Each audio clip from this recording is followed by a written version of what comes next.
Hey everyone, welcome to iOS Hacker. In this quick tutorial, I will show you how to turn on Wi-Fi Assist feature on your iPhone and explain what this feature actually does. If your internet sometimes slows down even when you are connected to Wi-Fi, this setting can really help. So let's get started. Open the Settings app on your iPhone, scroll down and tap on Cellular. If you're using dual SIM on your iPhone, make sure you're selecting the active line that provides your data connection. Scroll all the way down to the bottom of the cellular settings page. Here you will find an option called Wi-Fi Assist.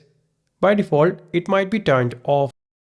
Simply toggle the switch on to enable the Wi-Fi Assist feature on your iPhone. Wi-Fi Assist automatically switches your iPhone to cellular data when your Wi-Fi connection is weak or unstable.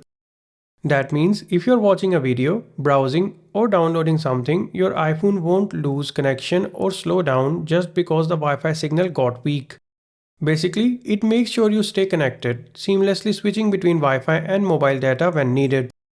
Remember, Wi-Fi Assist won't activate for large downloads or streaming, and it won't use too much data, but you can always check how much data it's using below the toggle. And that's it. You have successfully enabled Wi-Fi Assist feature on your iPhone. Now your connection will stay smooth even when Wi-Fi gets patchy.